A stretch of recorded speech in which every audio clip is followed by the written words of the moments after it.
one and all, and listen to tales of excitement and adventure. Tales of daring heroes, savage monsters, and bards who just couldn't keep it in their pants. Tales of friendship, nobility, drunken foolishness, and unforgettable fun. These are tales of role-playing games, fair listeners, and this is Rollin' Bones. My name is Ryan Howard, and I shall be your guide.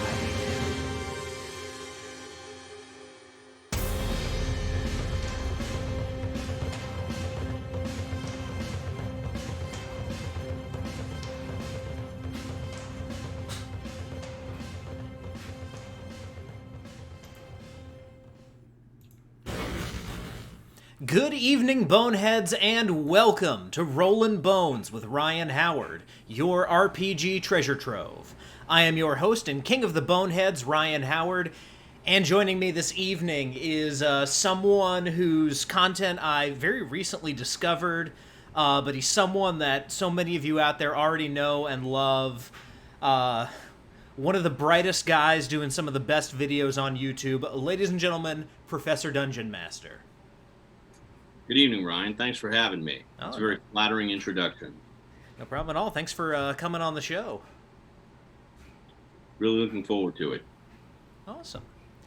So we are going to kick this off the way we kick off all of these episodes. I've got these questions that everyone gets asked when they come on the show. So let's begin at the beginning. How did you first find yourself getting into RPGs and D&D? It was actually 40 years ago this year that a friend of mine received the Dungeons & Dragons box set. It was the Moldvay Magenta box set. He received it for Christmas, and he invited me over the day after Christmas, so it was December 26th. He invited me over to roll up characters, and we had hot chocolate and rolled up characters. And I rolled up a fighter and an elf. And he was a couple years older than me. Mm-hmm. And he didn't want to read the rule book. So he said, I'm never going to read this thing. You read it. He had tried to find us a dungeon master. He couldn't find one. So he says, you read it. You could be the dungeon master. And I read it and I said, wow, this is amazing. I can't wait to play this. And I went back to him and I said, we've got to play this game. It's awesome. We've got to get all the kids and play it. But we never got them together because I was kind of like the little runty kid. They were all older. They were all 2 or 3 years older, my friends. And I was kind of that runty tag-along kid. And you can't be the dungeon master if you're 10 for a bunch of 13 and 14-year-olds. Mm-hmm. So I ended up having to round up the younger kids in the neighborhood and run games for them. And I started running the games, and I was the dungeon master. And I've been a player too, but I've been running games ever since then. So it's 40 years. This is my 40th anniversary of playing Dungeons & Dragons. Gotcha. So, and this can be of all time or currently, whichever one you're feeling most like, but, what's your favorite game system, whichever one it is that you want to kind of take a stab at that one with?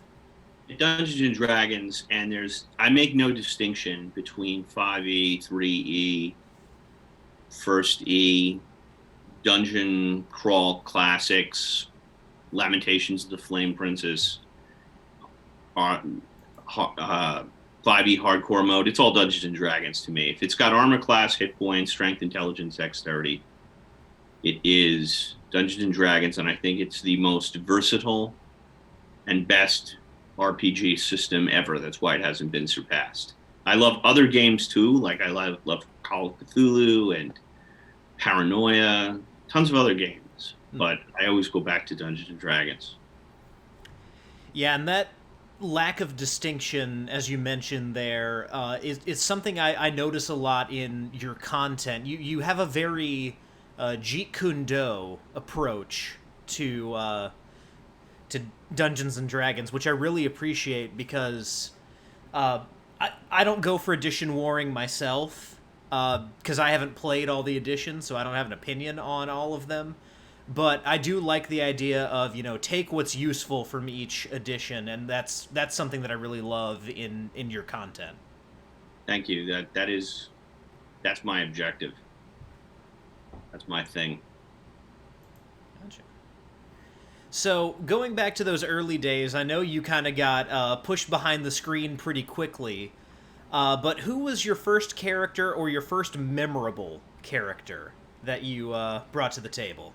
My first memorable character, I had a character, Frederick Underfoot. He was a Warhammer fantasy roleplay character. And he was the first character. I was about 17, 18 when I played him until I was through my early 20s. And that was the first character that actually had a personality different than my own. Mm-hmm. And he had a backstory, and the Dungeon Master wove it expertly into the plot. And I really saw him more as just an avatar. It was more than just a person like me playing the game. It was really someone totally different. I really enjoyed playing that character. Gotcha. Now, unlike a lot of guests that I have on the show, you've actually done a video on this next question. But for the people who have not seen this video or don't remember it, who are your forever NPCs that somehow managed to find their way into all of your games? Oof. I don't even remember my own videos. There's definitely Grum the Troll Slayer. Is that one of them? Yes. Okay, yeah. Grum the Troll Slayer is definitely one of them. The Witch from the 3 NPCs video, I use her an awful lot. I've got Garen the Mage. We've been playing with him for 30 years, and I can't. I've got an evil tome that sounds like Jack Nicholson. That's an NPC in and of itself because it talks. It's a sentient book with a face that talks. Mm-hmm. So I go back to those NPCs. I forget my own videos. Which one am I missing?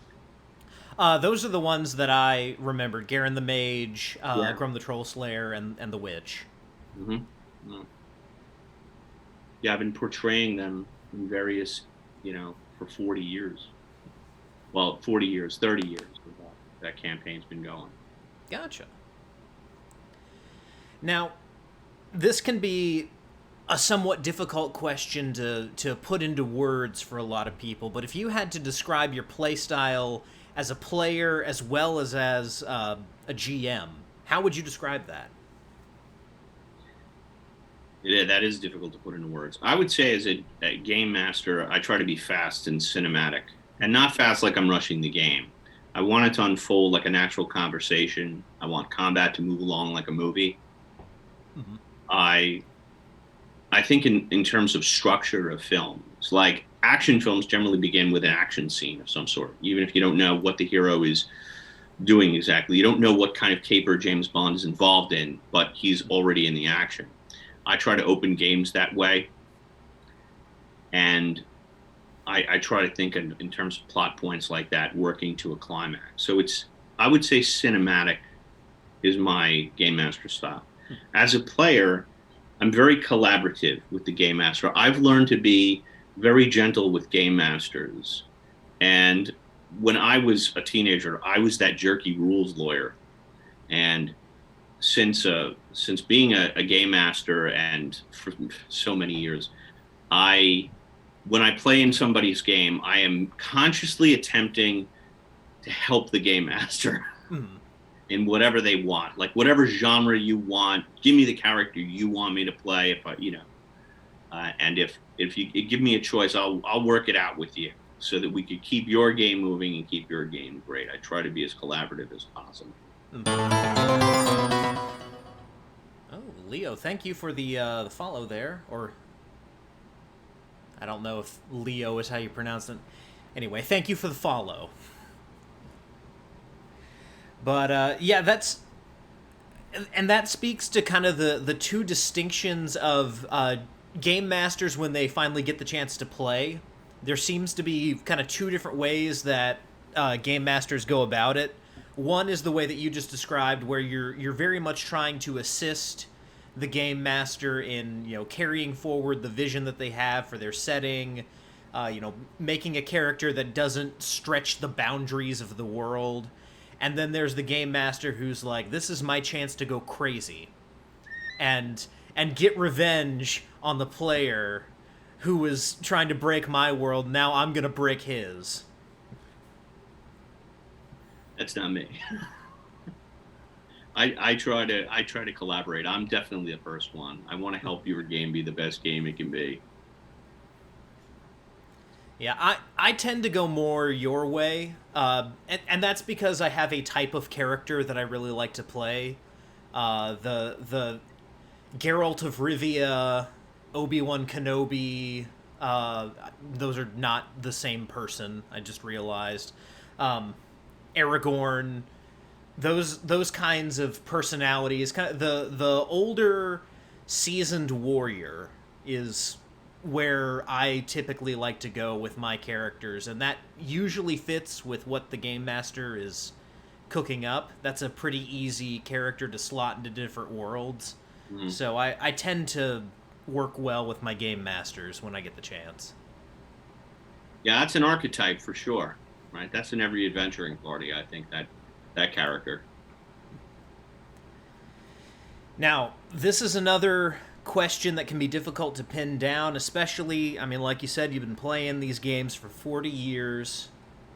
There's got to be a lot of great memories wrapped up in playing RPGs, but if you had to pick a fondest RPG memory, what would that be? It is impossible, but just recently I played a game with. I have a youth group. I run about 3 or 4 different groups of Dungeons and Dragons, and my youth group, which we're on a break right now, but we're going to be getting back. If they're watching, we're going to get back. Give me another week or two. But we invented a religion.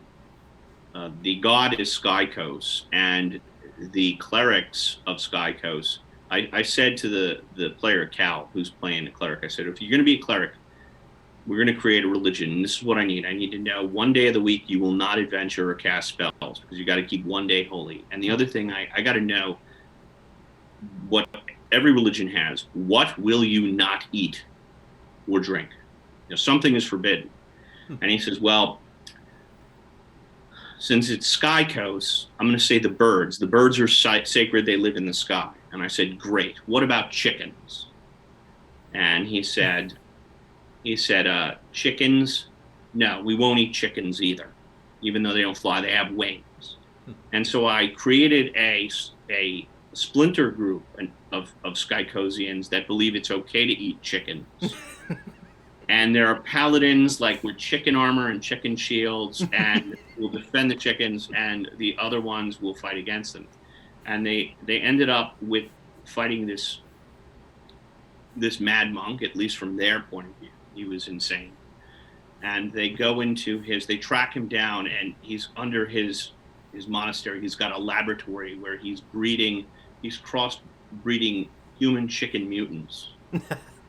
And that was my favorite, I think, session in a long time. It was a long time because it was just hilarious. But Gotta go take down Monsignor Sanders. Yeah. Yeah, and so it was pretty funny. That is pretty great. That because there's that gray area in, if the key thing is the sky, do chickens count as birds you shouldn't eat, and that creating a whole splinter faction, that's some great stuff right there. Yeah, and that's what happens when you leave. You allow players to make decisions. They can take the game in places you couldn't imagine. Mm-hmm. And that's what's great about that session is that was a scenario I never would have been able to dream up if we hadn't invented this chicken religion. Mm-hmm. Absolutely. Now, when we play the game, we play with all different kinds of people. Some of them we get along with great. Some of them we just don't click with, and some of them are just downright ill-behaved. Really just make it a bad time for everyone. So if you've got a story about that guy at the table that you're comfortable with telling on the show, I would love to hear it. Well, that's what that guy is. Yes. I don't really remember anybody like that. Like if you don't behave at my table, I just won't invite you back. Mhm. I will avoid confrontation. Um, there are just some people that I figured out. When you're playing role playing games early in your career, you're kind of playing with the kids in the neighborhood or whatever, and then you branch out. And sort of you have this group of friends that kind of do everything together, or at least that's how it was for me. And then you reach the conclusion that some of them just don't like role playing games. Hmm. So those are the ones you just, at some point, you have to cut them loose. Yep. So I don't really have anybody like where they were such a pain in the butt. There must be, but I can't really remember. Maybe in my youth, but I can't really recall. Gotcha. And then, last of these introductory questions. This has been one that has flummoxed a lot of people. And I'll tell you, the answer can be as philosophical or as sophomoric as you want it to be. But, Professor Dungeon Master, if you could put anything on a t-shirt, what would it be? Probably Deathbringer, my mascot, because people are asking for it. I think it would make a cool T-shirt, and I'm going to be working on that this summer. We got to get a Deathbringer T-shirt going, which is the name of my house rules as well. So that's what I would put on the T-shirt. Deathbringer? Nice. Deathbringer's coming. T-shirt's coming. Absolutely. Now, I don't know... I know Seth, so I think he would find this funny, but if Deathbringer had, like, skulls that looked like his three NPCs, Dweebles, Mike, and I can't remember the other one. Because I remember the first video of yours I watched, I just remember Deathbringer saying that Seth Skorkowski pays his NPCs better. Yeah. Yeah.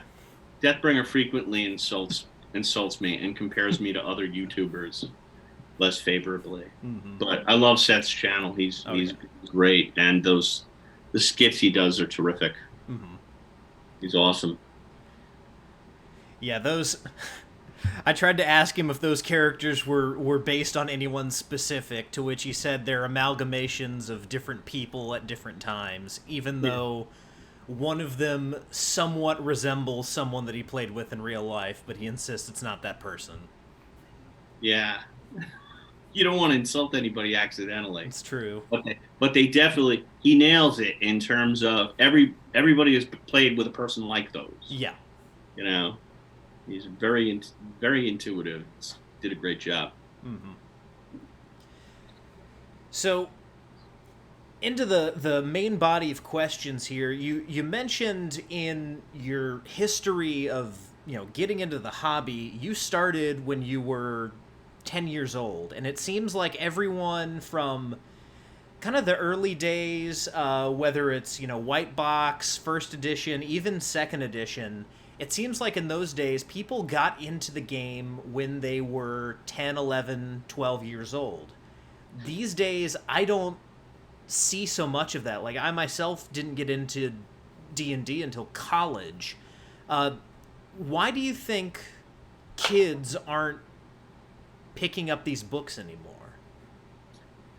I can't say they're not, because I don't know what Wizards of the Coast, they must be selling tons of books to young people, I imagine.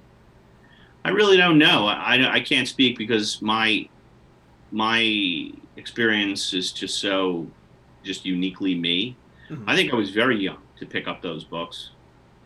There was definitely a push when I'm not the white box generation. I'm really the red box generation. Yep. Magenta and red box generation. And the big push was it went into Toys R Us. And they also started advertising in comic books. So you'd open a Marvel comic or a DC comic and you would see comic book ads for Dungeons & Dragons. That's how I got into it. And it was kind of like legendary. But it was mostly older people. I mean, it really was a college thing until my generation. Yeah, and that leads into the next question here. In those days where a lot of kids were picking up the books, like you said, kind of that Redbox era, and with it being in Toys R Us, the game at that point was very dense as far as the writing of the rules, to the point where, I mean, like you mentioned with your friends going, I'm not going to read this.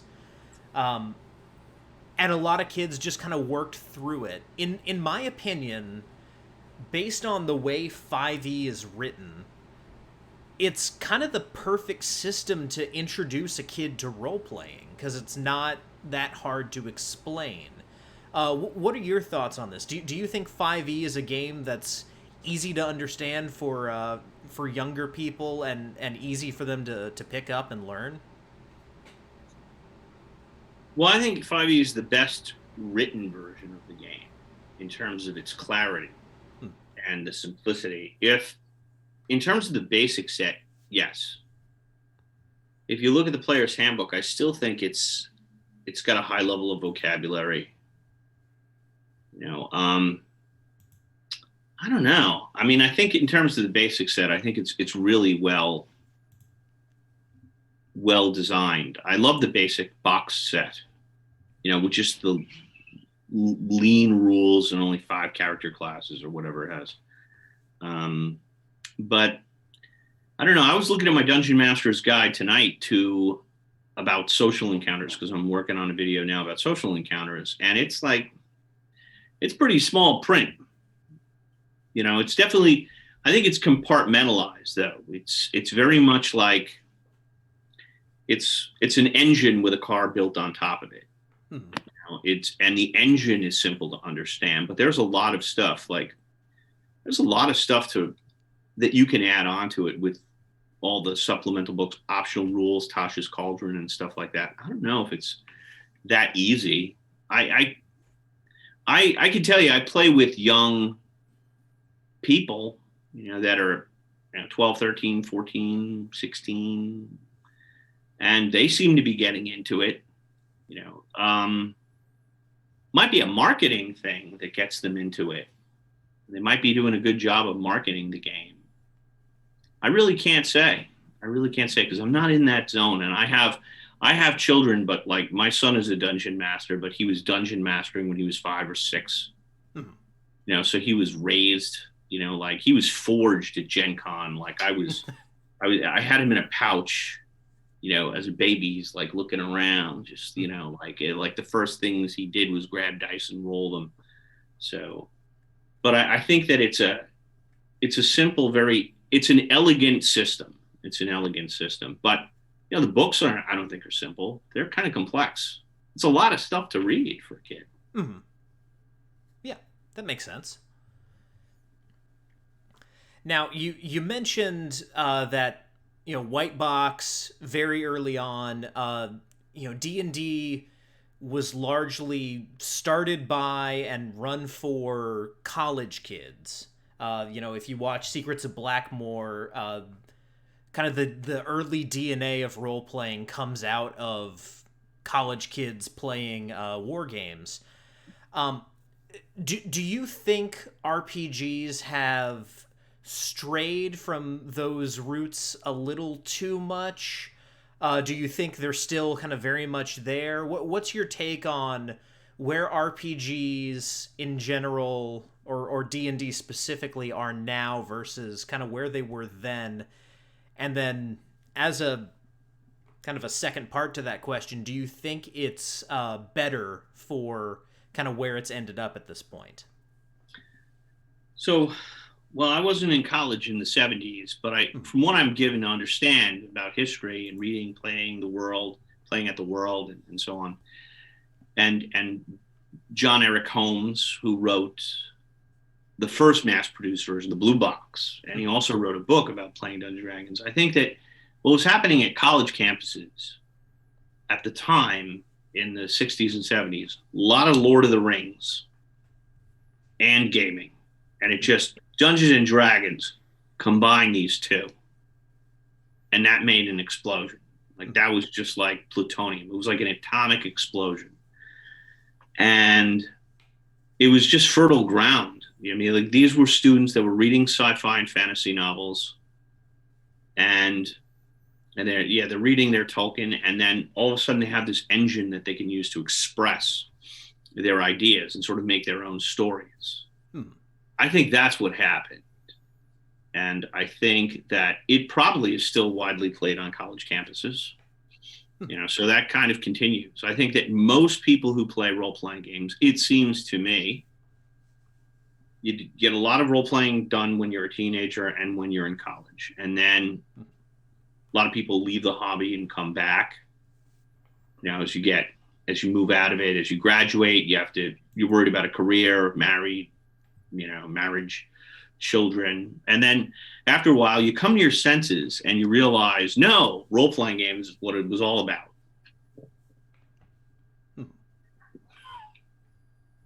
So I think it's probably all people who are young people in college. They're probably still playing the game and they're on that same trajectory. They're on that same path.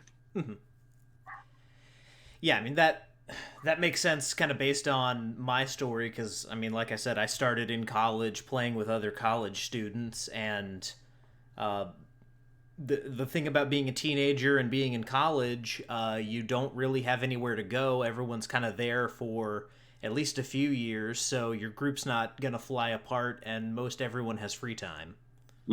Yeah. So unless someone moves away or transfers to another school, you guys are at least guaranteed 4 years together. I think we've answered the question. That's the fertile ground. Mm-hmm. You have time. You have time to play every week or more. Yep. And that leads to the more you play these games, the better you get at them, the more characters you design, the more you understand how to do stories and campaigns and live out your fantasies, these stories that you imagine. Absolutely. Now, you just mentioned Lord of the Rings, and in previous videos you've mentioned, Conan and Fafhrd and the Grey Mouse or other kind of seminal fantasy works that really inspired what we now know as role-playing games and D&D specifically. And when I read those books, those stories, there are a lot of elements that appear to be essential to that storytelling that a lot of players miss in RPGs. And these are elements that, having read the older role-playing books, were very much present early on, but seem to have disappeared from a lot of games. Are there any aspects of this lineage of literature that you see as missing from a lot of RPGs, or do you think all the essential elements are present in most games? I think that it was always Dungeons and Dragons was always a Frankenstein's monster of not just Lord of the Rings and pulp stuff, but Hammer horror films are in there, Greek mythology, Arthurian legend, Beowulf. It really is just like thrown in there with a blender. And even myself, I wasn't that familiar with those stories growing up. I couldn't get my hands on Fafhrd and the Grey Mouser stories. They were not so much in print in the 80s. They came back in the 90s. I was familiar with a lot of stories like Conan. I was more familiar with the magazine Savage Sword of Conan, Marvel. Yeah, they had the Conan the Barbarian comic book, and they had the more adult Savage Sword. It didn't have the Comics Code authority, so it had more nudity and guys getting impaled and getting their heads chopped off. That's what I like to read. So I was familiar with Conan more through comic books before I ever read those books. Of course, then it was the movie, which made me want to read those books. But Fafhrd and the Grey Mouser, I didn't read till later. I couldn't get my hands on those stories. And when I read them now, of course, there's so much like the Thieves Guild, and that's where it comes from.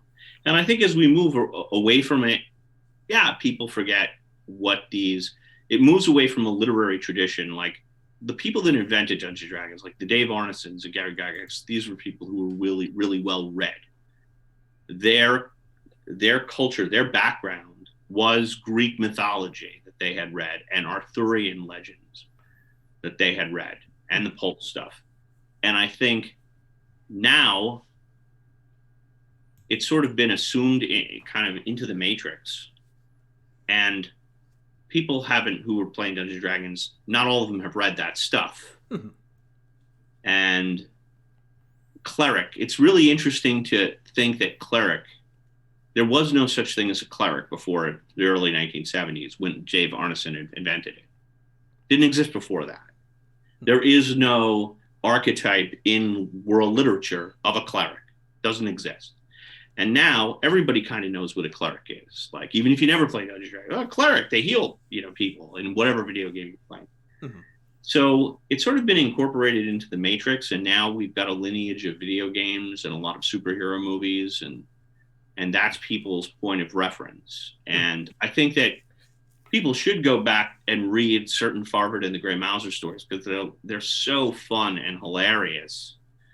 But I don't think it's really necessary to play the game. Hopefully it'll be a gateway that people could get, will find that literature. But so much of it is based, I think, now on video games and previous editions of the game. Mm-hmm. They haven't read that stuff. And that's my perception. I could be wrong. I don't know. Yeah, the two things that I see as essential to sword and sorcery, dark fantasy, that whole genre that I like to take a lot of inspiration from, the two big things that are missing in a lot of D&D games from that are, one, the danger and scarcity of magic, and two, the vulnerability of the heroes, which is, I know, a big thing for you, and that kind of leads me to ask, so many people approach D&D as a power fantasy, and my question for you is, do you think kind of the challenge of low hit points, it's easy to death, easy to die, death is just around the corner, do you think that undercuts the power fantasy, or in some way does it enhance a power fantasy? What are your thoughts on that? I think that the power fantasy thing comes from characters that don't die. And I think the game is designed that way, with its many death saving throws, with the spell Spare the Dying. It's very difficult to die in a game of 5e. I mean, there are going to be people that say, oh, no, it's easy if you have the Dungeon Master and they know what they're doing, and so on and so forth. It's not like the first edition of the game where you had 2 or 3 hit points and one hit you were dead. Like, you didn't get a second shot. Mm-hmm. You didn't have a cleric who could heal you at all because they didn't have healing spells at first level. So I think you really said it very precisely. I really love what you said. The vulnerability and the vulnerability of the hero and the scarcity of magic. Those are things that, they are missing. You have to go and either seek another game system like a Lamentations of the Flame Princess, or you have to modify your game system. You can get that feeling, of course. Yeah. You could get that feeling. It doesn't take much work, but there's definitely people like the power fantasy aspect of it. I think that the big problem with, I think, D&D back in the 80s is people started getting these really powerful characters. This is my experience. Mm-hmm. And speaking from designers, it was pretty universal, because kids would call TSR and ask the designers, like, I have an 83rd level fighter, and you just killed Odin. Are the clerics going to be mad at me, and can they still cast spells because their god is dead? That happened back in the 80s. I think that the rules today are more clear so that the characters can't get that powerful, but they are super powerful. They really remind me of, like, Marvel superhero characters. Like Captain America, I noticed something about Captain America, and I like Captain America and Captain America movies, but I did notice that Captain America seems to have really no problem with gravity. He can fall from 6 stories and the guy doesn't even have a limp. Mm-hmm. And so we would express that as, well, he lost 20 hit points, but he still has 80 left. And sort of these games, when you have hit points that high, when you have a character with 100 hit points or 150 hit points, it's a lot like, imagine the hit points are M&Ms. They're on your kitchen table, and it's like every time you hit, you lose 12 to 20 M&Ms. but you have 150. Like, why would you care? You know you can't lose them all in one shot. So yeah, it kind of undermines suspense is what it does, but it helps with the power fantasy. I think 5e is deliberately designed that the characters live unless they do something really dumb, but they don't get too powerful. Even though most people, according to D&D Beyond, according to statistics, they really don't play the game past 10th level. Mm-hmm. Now, is that good or bad? It depends on the game that you want to play. I think that if you have a game where as a player, I don't want to play a game where I can't die. If you tell me I can't die, I don't want to play the game. Mm-hmm. I only want to play the game if there's a chance. I want to know that my decisions made an impact and that I won. That's the only way to win a role-playing game is you come out alive, right? So my feeling is, for me, that undercuts the suspense. So a lot of my channel is about suspense, and if you just want to enact your power fantasy, well, that's not your bag. In which case, do whatever you want. Mm-hmm. My feeling is it'll be interesting to see in 10 years how many people who are enjoy that style of play, are they going to come back and have those same fond memories? Because half my memories are about dying. Like the reason Frederick Underfoot, the character I mentioned, meant so much to me is he lived. While there's a graveyard full of other characters who died. So he kind of persevered.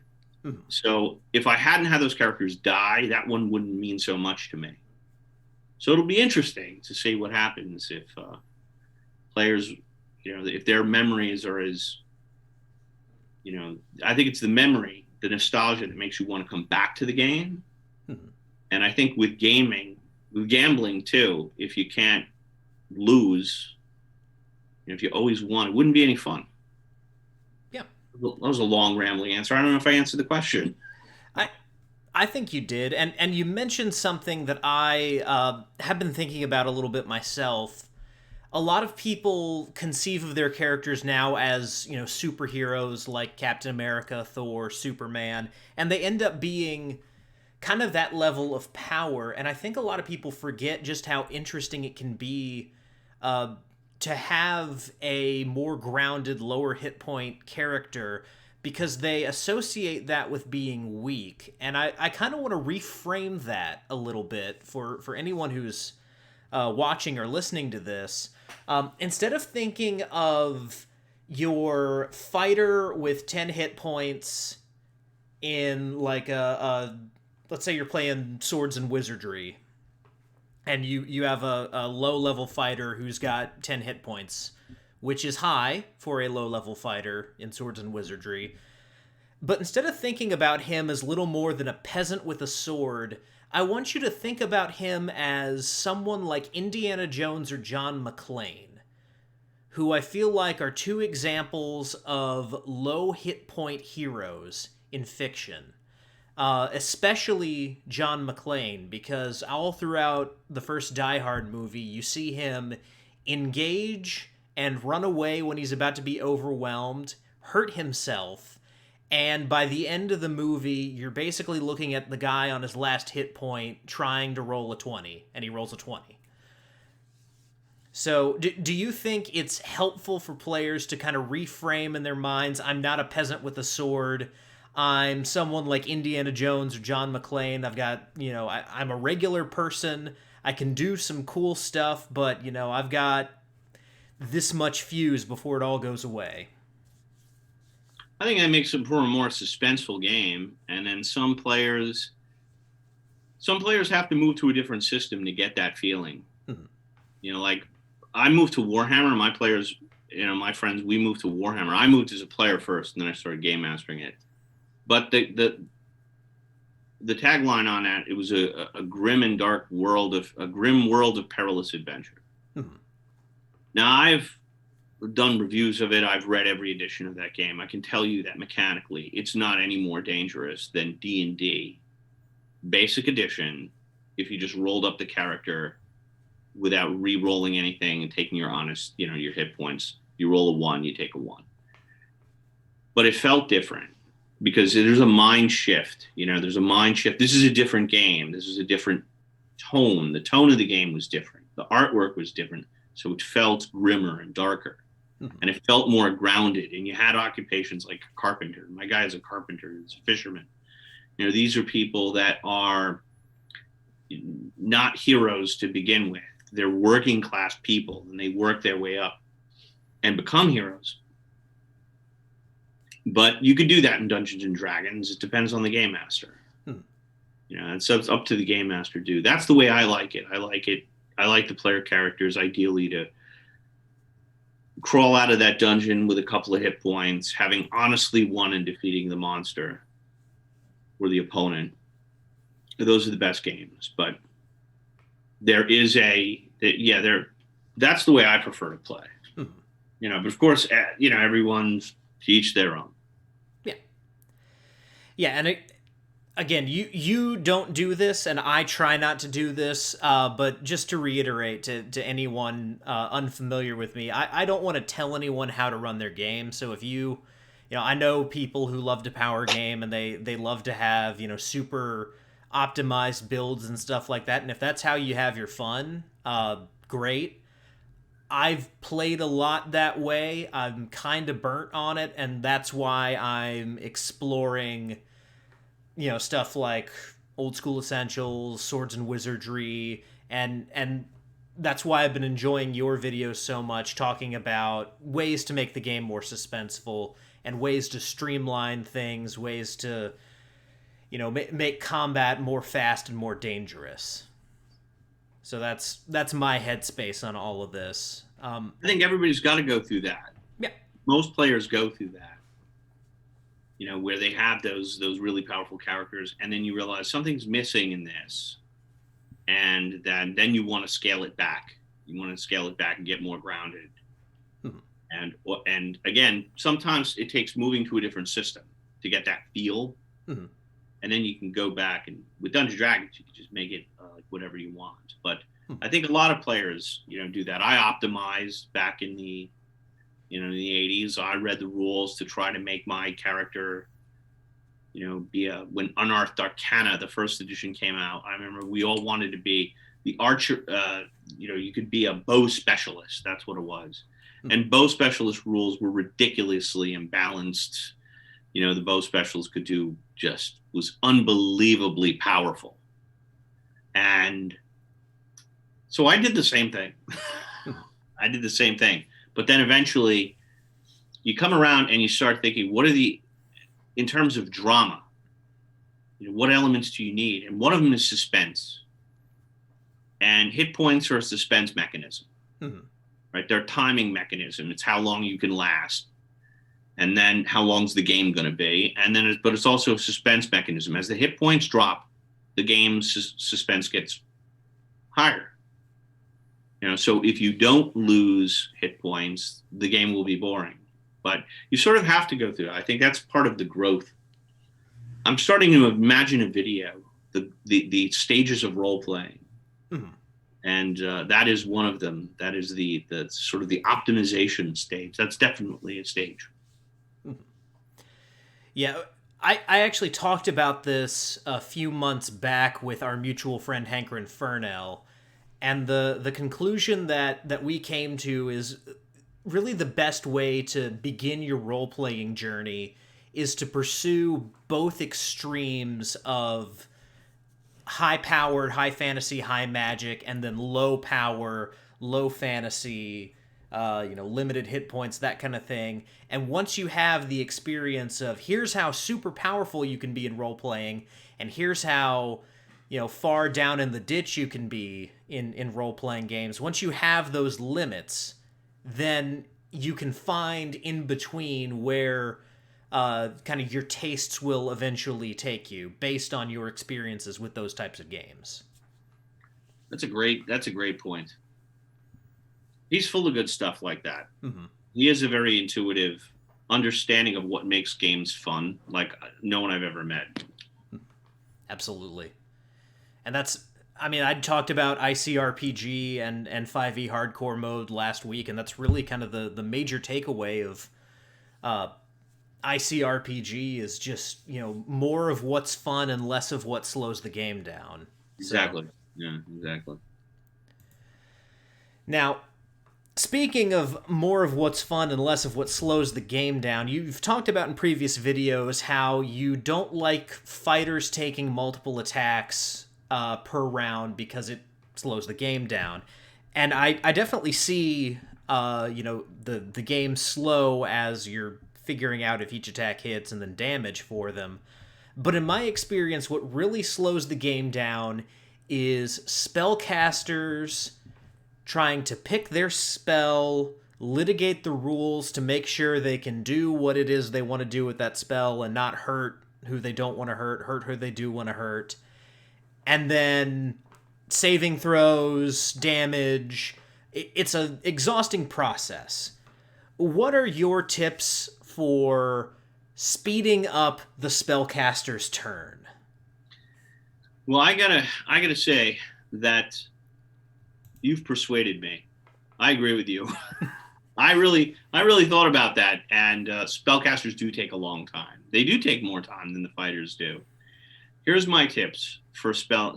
It depends on the game. The first thing that you could do to speed up the spellcaster is I have an episode coming up. I think it's next week on what you can learn from Critical Role. I watched an entire episode of Critical Role, and I really analyzed it very carefully. And we talk about the Matt Mercer effect and all that stuff. And I came to the conclusion that one of the things that makes Matt Mercer so good is he's got these players who are phenomenal. Like they don't question him or argue with him. And one of the things I noticed is 5 out of 7 of them are spellcasters, but they don't take a long time to make their turn. Like if you look at them, when someone's going, the spellcaster is looking down at their little view screen at the rules. Mm-hmm. So they take the turn quickly.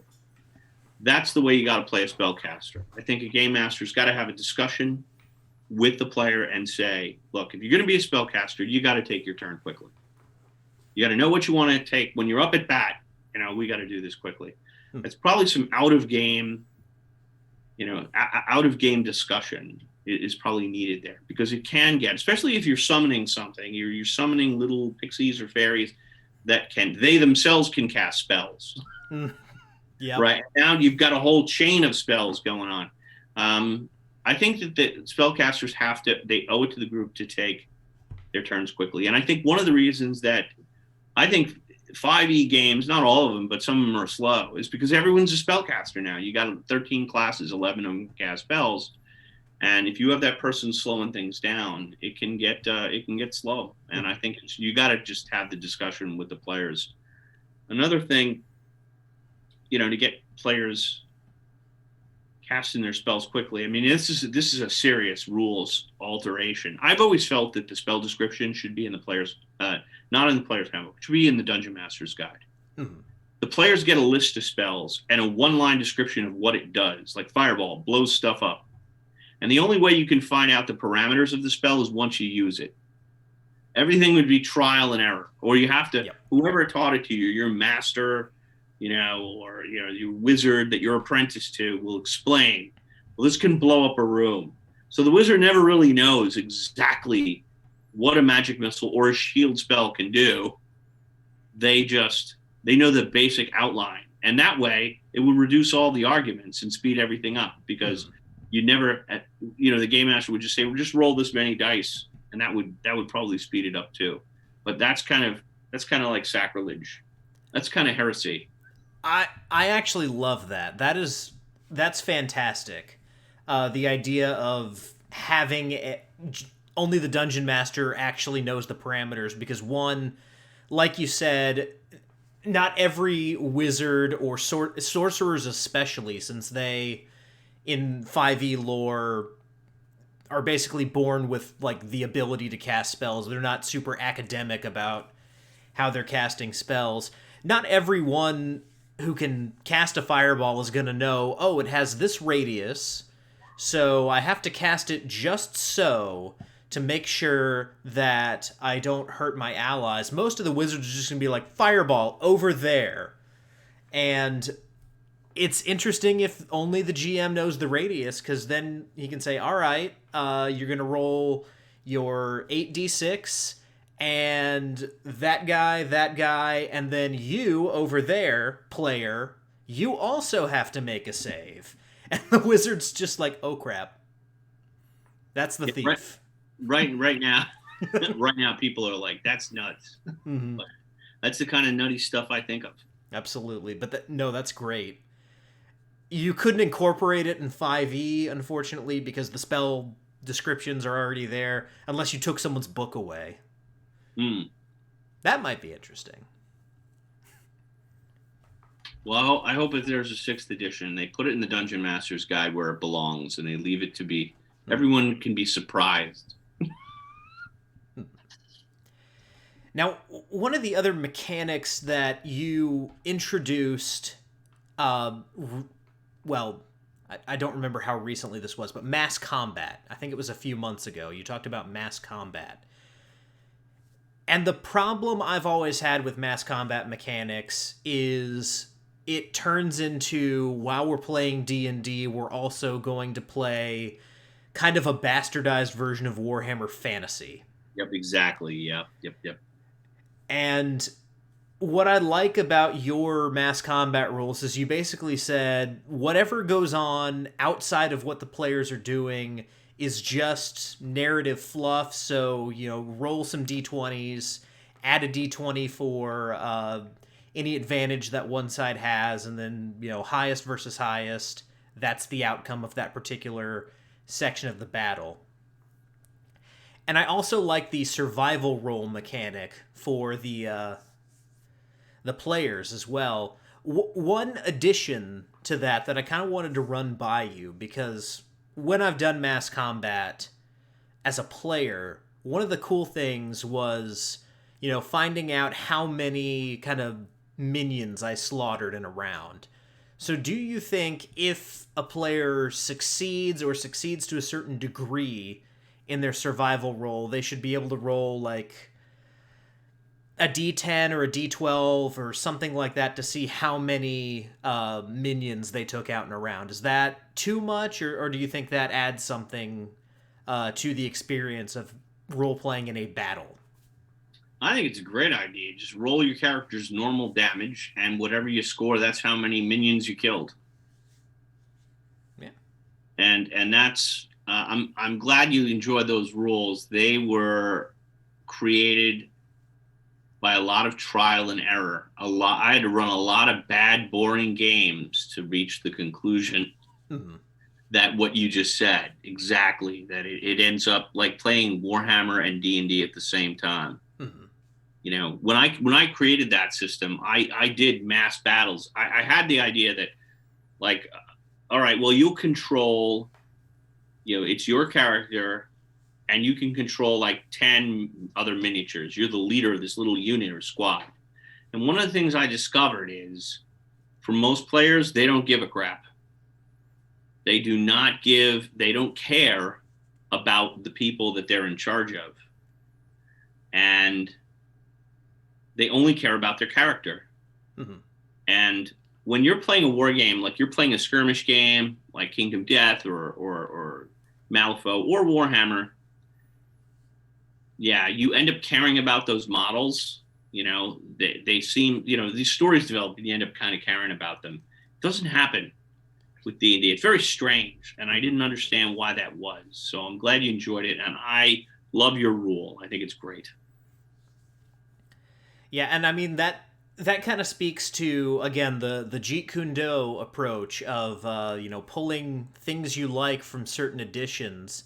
As bad a rap as fourth edition tends to get, minions are a cool concept. Minions are great.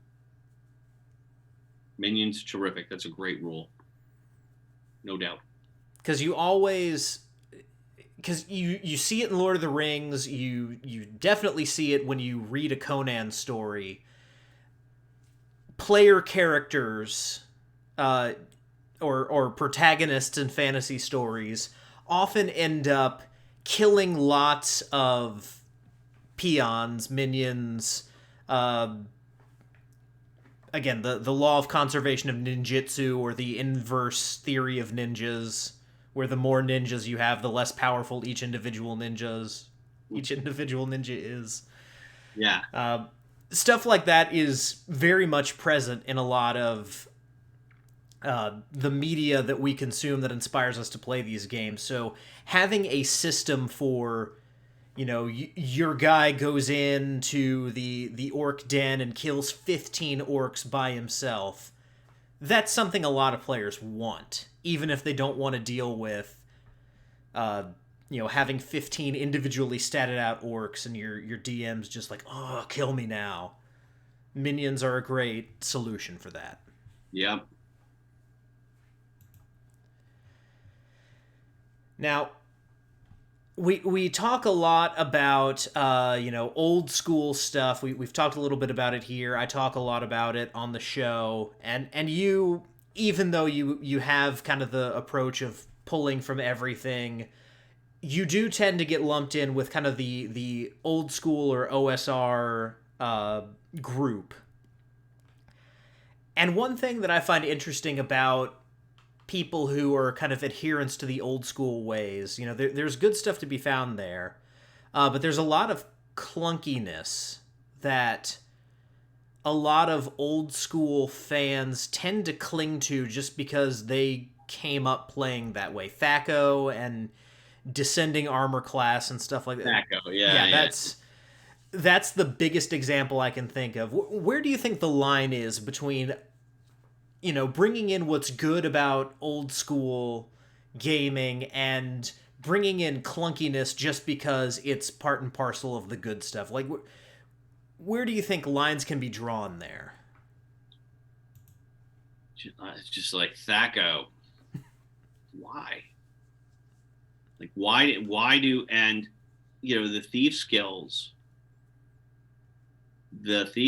don't make any sense. Not only is it using percentile dice and D6s instead of D20s, which doesn't make sense because you can convert everything to a D20 and roll high. But it also is different. Like if you say climb walls, like every thief has in an old school game has like a 97 and 98 chance of climbing walls. It's essentially you roll a 20-sided and you fail on a 1 or a 2. Maybe a first level thief, it's a 2. But if you round it up and then it's only failing on a 1, that's a static stat. Like you're not assigning a difficulty for the wall. You're just saying any wall, whether it's a wall, mountain, if it's sheer, icy, whatever. You have a 98% chance of climbing it. That's totally unlike armor class, which varies. It's a variable difficulty number. I just don't get that. It's so weird, I mean, if it makes you happy, you could play that way. But there's certain things about old school games, like the weird saving throw tables, that I just don't understand. There are also rules like morale and reactions that are fantastic. They're better than anything that was in first edition, which had a weird percentile table. And even now, I'm doing a video, I'm writing a video now on social encounters. It is kind of, I understand that a D20 is kind of consistent, if you're making like a charisma check or whatever. But initial reactions, the idea that you use a 2d6 and you get that bell curve, and most people are just going to be indifferent, most creatures, it just works better. So my feeling is take the stuff that works better and get rid of the other stuff. Not everything old is bad, and not everything old is good. Take the best stuff and leave the other stuff behind. That's how I see it. Again, Jeet Kune Do. Yeah. As much as that martial art as a martial art is not great, that philosophy is good to carry forward. Well, he won a lot of fights doing that. He did. Now, one other thing that you are known for, just kind of in YouTube in general, is the terrain aspect of your channel and a lot of the stuff you've created around that. When did terrain kind of enter your game? Was that something present early on, or did that develop over time? How did you first come to start using terrain and miniatures in your games? I started using battle mats probably when in the early 90s. And then the technology vastly improved. My next thing was a magnetic board, and you had these plastic dungeon pieces. Then a couple Gen Cons later, I saw a Dwarven Forge. And I just, every piece of Dwarven Forge, I got it. Mhm. And then I started making my own terrain too. And because I noticed about the Dwarven Forge, especially the older stuff, it's ceramic, it's heavy. You'd set it up over the table, and you'd have like a sort of a room that barely had anything in it, but it took up a lot of space on your table. And I started getting into the idea that, well, maybe the terrain should be smaller, and that's when I started crafting my own terrain, and I ended up with the ultimate dungeon terrain, which is like the circular disc thing. Hmm. So it was a gradual process. And I also overcrafted. I was guilty of overcrafting. I have a city-based campaign. Most of my adventures are city-based. Hmm. And I saw at Gen Con a tremendous city display. Like it was unbelievable. And the buildings opened and everything like that. And I got in my head to try to make it. And I spent 6 months making buildings out of styrofoam. My poor mother, there was styrofoam all over the base, like little flakes of styrofoam. It looked like Legend. Legend, it's got all the pollen floating everywhere. That's what it was like with styrofoam. I made this thing, and with all these buildings that opened, and then we played, and it was boring. Nobody really wanted to do it. They didn't want to lean over, and open up the building and move their figure into the building. You couldn't see because the walls were too high. And so I was guilty of overcrafting too. I learned the limitations of what crafts can do. Like there is something to be said for theater of the mind, and something to be said for very versatile terrain. And I learned the hard way. Like everything I learned by screwing things up and running terrible games. And honestly, the fact that UDT and the kind of philosophy that comes with it, taking the idea of what a theater set looks like, especially like a theater in the round set versus like a full-on diorama recreation of a city or a fantasy world, so that people can see what's going on and have, a hint of structure without necessarily the actual structure being there. So they know where the walls would be, but don't have walls blocking their vision. That really is a stroke of brilliance. So I do have to applaud you for that. And it's cool to know that UDT was developed over time, and we've seen it on the channel develop. But on the Facebook group that you have for Dungeon Craft, a lot of people are posting the terrain that they're making in that UDT style. What's some of the coolest pieces you've seen from your community as far as their takes on UDT? I've seen lava, like hot lava UDT, so it looks like magma. Mm-hmm. I've seen one was it had magnets inside, and it was in 4 different pieces, and it fit together as a circle. And it was perfectly, 4 different wedges, and they all fit together, and that way you can take it with you. You could disassemble it, put it in a backpack or a little, box, throw it in your backpack and bring it with you. Those are some of the coolest ones I've seen. People make them all the time. If you like looking at UDT, and the amazing thing is they're much better at crafting than me. Like they're able to take my concept and make something, things that are really amazing out of it. And it's a great Facebook group to join if you just want to ogle UDT and get ideas. Absolutely. Now, someone like myself, I'm super interested in making my own UDT and kind of beginning the terrain journey. In fact, I've got my starter terrain crate from Mantic just over my shoulder here. Mm-hmm. I've never done foam cutting, and I'm sure there's a lot of members of my audience who also have not kind of gotten into that world of crafting, how do you recommend people start, and where do you recommend people start as far as just kind of building their first things out of foam? Well, the first place you start is Home Depot, and you can get it either an inch thick. They make it's called it's called Project Board. It comes in a 4x4 square. It's an inch thick, or you could buy the giant sheet of half-inch thick, the half-inch thick variety. Then you get yourself one of these. This is all you need. It's a utility knife. You have to cut it out with a utility knife and use a pen to draw stuff on there. That's all you need. That's all you need. I have a hot wire cutter. It's useful. You know, if you got a YouTube channel and you're making stuff all the time, it's invaluable. But do you need one? No. You know, you just need a utility knife. So that's where I would start. I would start with a utility knife and a pen, a good gel roller to carve out your patterns on. That's all you need. Gotcha. Cool. When I saw the first UDT video, I thought immediately I need to be trying this, because I mean, like, we have a Lazy Susan already up there on our table, so just, you know, sticking a piece of UDT on top of that, I wouldn't even have to go the step of making the turntable, because we already have one.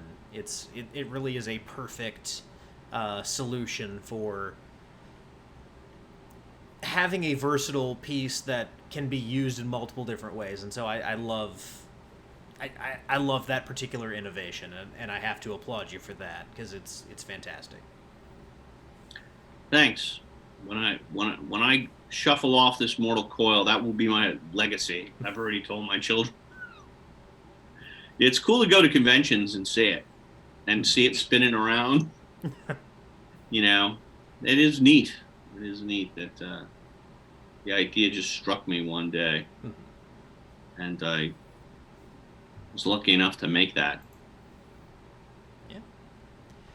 Now, this might be kind of an odd place to go as we're wrapping up here, but you know, obviously at some point you made the decision to put on the jacket and the vest and sit in front of a camera and start talking about role-playing games. What inspired kind of the birth of Dungeon Craft and the creation of Professor Dungeon Master? Where did that first hit you? There was two things. It was first my friend Kerry. She's a colleague of mine, and I had bought her sons the basic set, and they played the heck out of it. And they had questions. They always had questions about Dungeons and Dragons, which I would answer.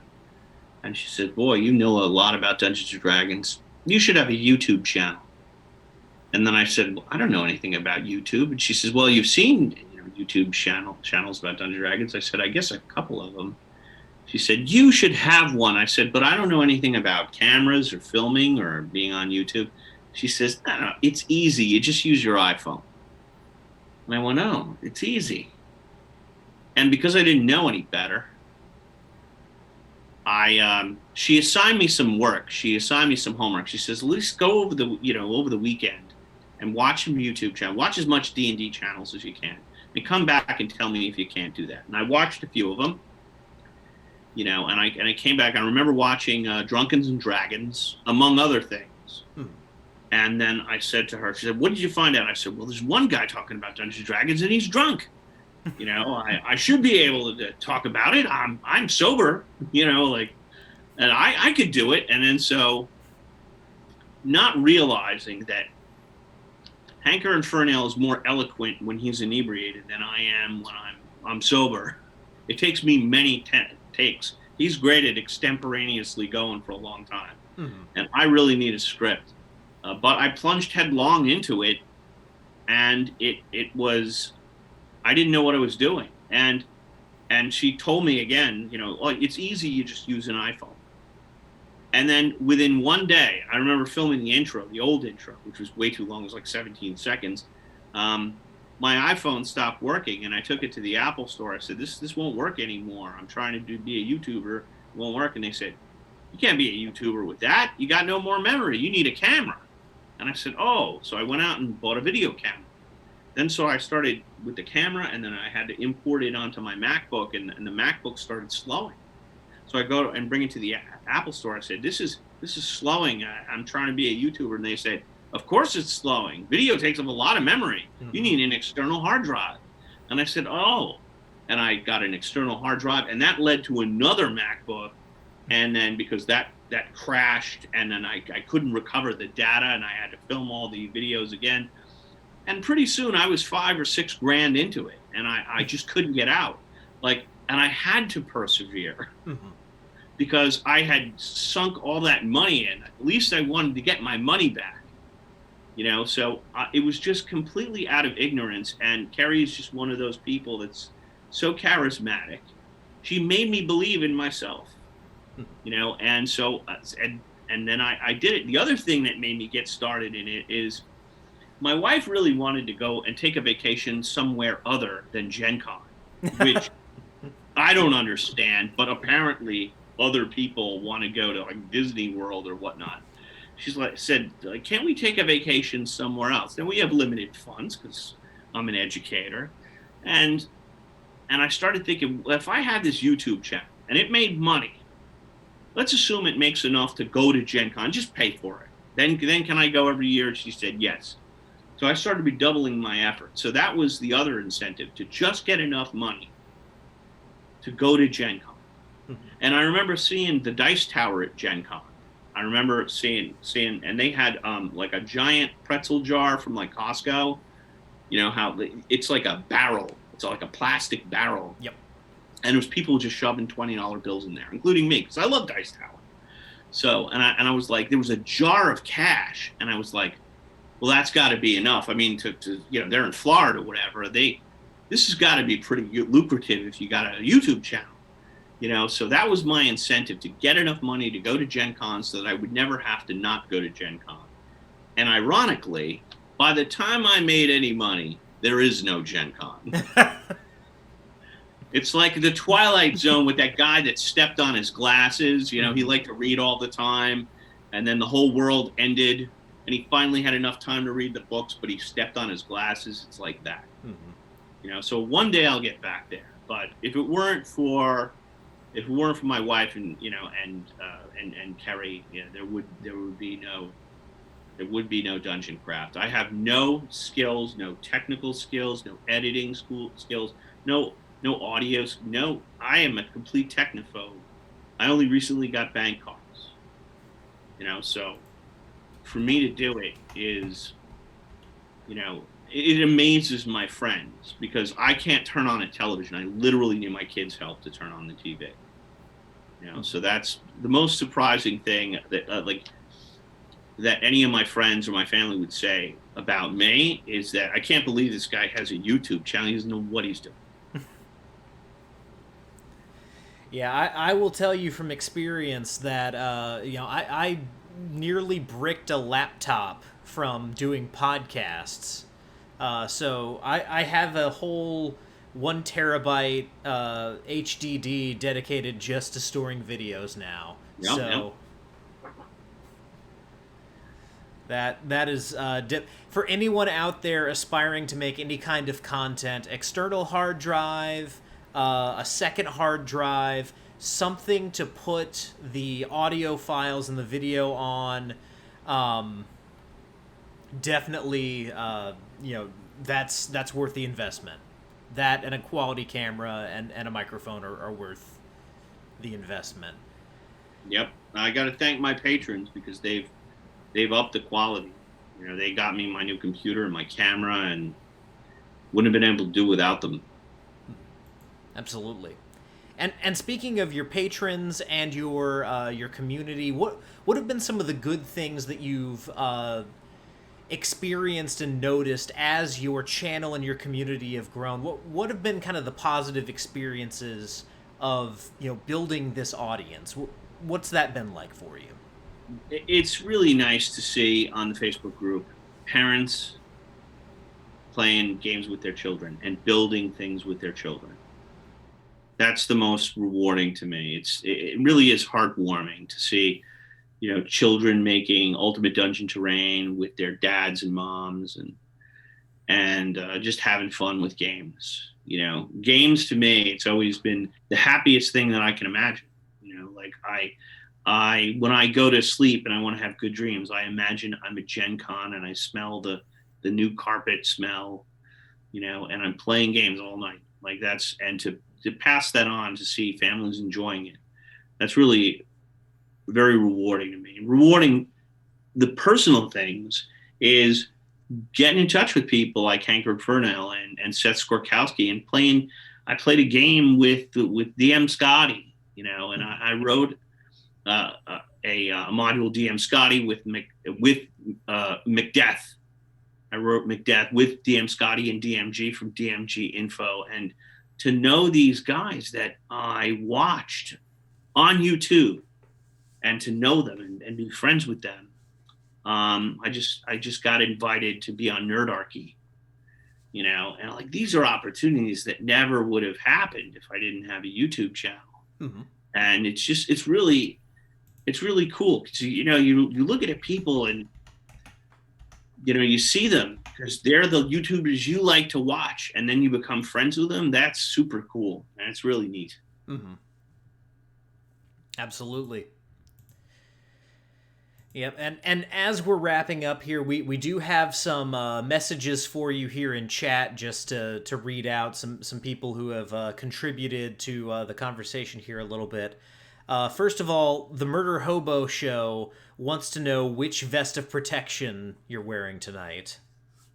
I got three. This is the +1 vest of protection. Gotcha. All right. And he wants to also they want to also congratulate you on the success of your YouTube channel. Of course, it is a great channel. I love it. People here love it, and looks like the Murder Hobo Show also made 3 sets of double-sided UDT, and theirs was one with the built-in magnet. So there we go. Lots of good craftsmanship there. Early on, when we were talking about clerics, Bran Tornout, I think is how you say that name, brought up this idea of instead of the healer being the cleric, having a healer be more of like a general support role, along with kind of being similar to what like a marshal or a warlord from 4th edition would be, where you're also not just healing but also observing and coordinating the battle and giving people strategic advice, which you could play out as giving them advantage or giving them some kind of bonus depending on what system you're using. What are your thoughts on something like that? Would that be a cool role to incorporate for a healer instead of just having all of them be clerics? I think that you make whatever you want. If the game master says you can make it, or you want to make it for your own game, make it. See how it turns out. Absolutely. And I, of course, have to acknowledge my wife's pun earlier.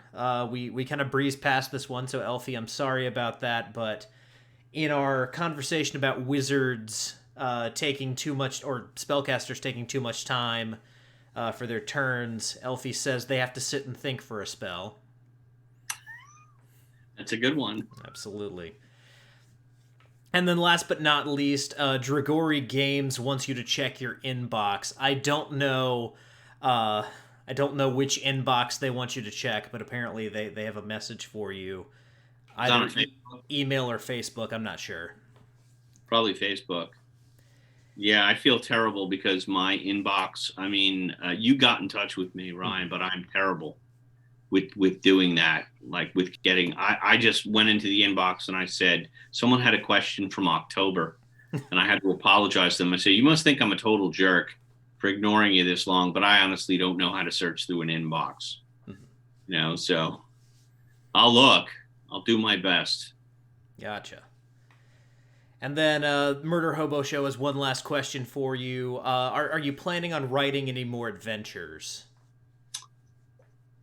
Well, Scotty invited me to, and I'm thinking about it. I this summer I'm going to be working on. I have a game that used to be Eldritch, and now it's Cthulhu Craft. It's probably going to be something else.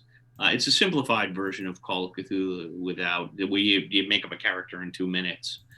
I'm going to be doing that, and it's got some adventures with it. All right, so there's that.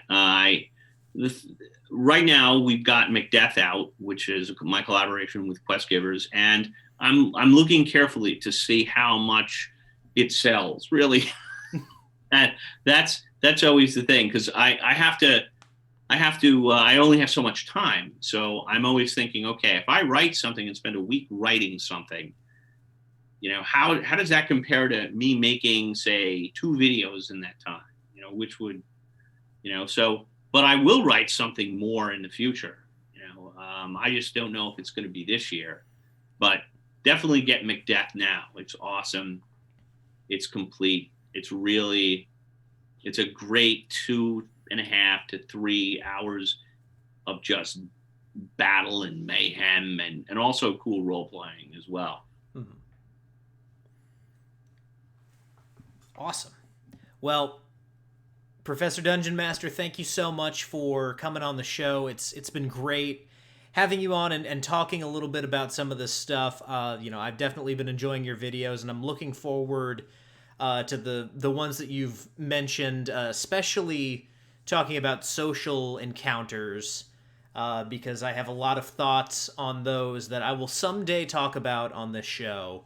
But we won't delve into that since that's a forthcoming video.